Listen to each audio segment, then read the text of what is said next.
Assalamualaikum warahmatullahi wabarakatuh. Salam guru penggerak. Saya Fitra Hanifah Ali, calon guru penggerak angkatan 9 dari Kota Pariaman.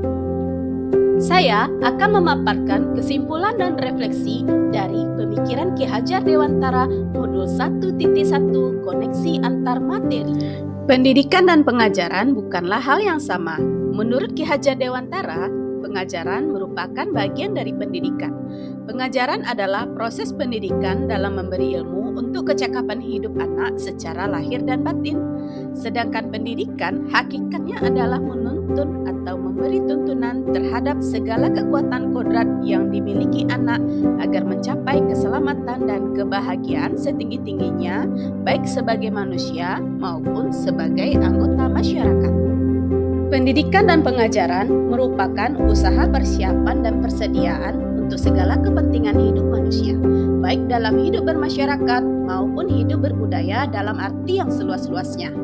Pendidikan adalah tempat bersemainya benih-benih kebudayaan dalam masyarakat. Ki Hajar Dewantara memiliki keyakinan bahwa untuk menciptakan manusia Indonesia yang beradab, maka pendidikan menjadi salah satu kunci utama untuk mencapainya. Pendidikan dapat menjadi ruang berlatih dan bertumbuhnya nilai-nilai kemanusiaan yang dapat diteruskan atau diwariskan.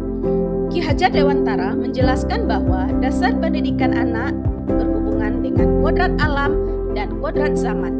Kodrat alam berkaitan dengan sifat dan bentuk lingkungan di mana anak berada, sedangkan kodrat zaman berkaitan dengan isi dan irama, yang mana muatan atau konten pengetahuan yang diadopsi tidak bertentangan dengan nilai-nilai kemanusiaan dan sosial budaya Indonesia.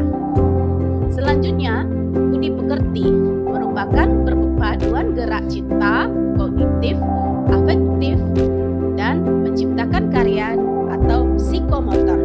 Budi pekerti melatih anak untuk memiliki kesadaran diri yang utuh untuk menjadi dirinya dan kemerdekaan orang lain.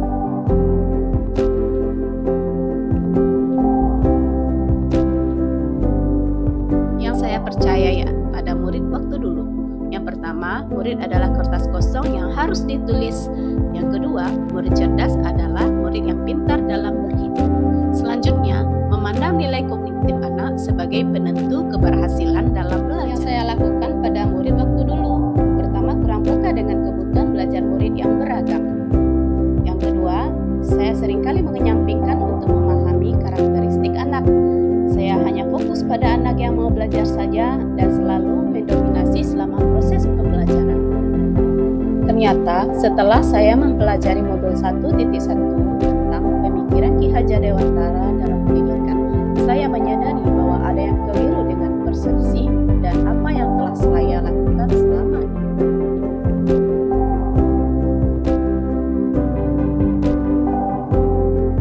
Setelah mempelajari modul 1.1, saya menyadari bahwa setiap murid adalah pribadi unik dan punya potensi yang harus dihargai. Seorang guru hanyalah fasilitator dan murid merupakan pusat pembelajaran. Memberikan kesempatan murid untuk tumbuh sesuai kodratnya, kemudian memahami karakteristik murid adalah suatu keharusan dari seorang guru. Guru juga harus dituntut sabar, ikhlas, dan tulus dalam menjalani proses pendidikan.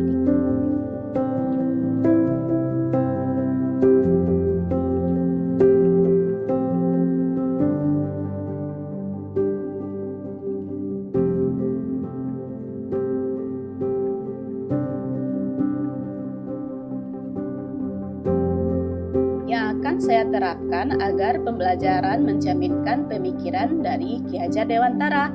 Yang pertama, merancang pembelajaran yang berpusat pada murid, interaktif dan menyenangkan. Selanjutnya, memberikan penghormatan sepenuhnya kepada murid dan segala bentuk tuntunan ditujukan untuk pemenuhan kebutuhannya.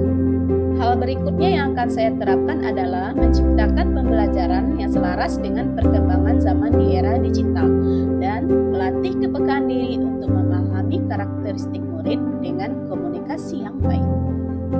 Semoga video ini bermanfaat bagi kita semua. Salam guru penggerak, tergerak, bergerak, menggerakkan. Wassalamualaikum warahmatullahi wabarakatuh.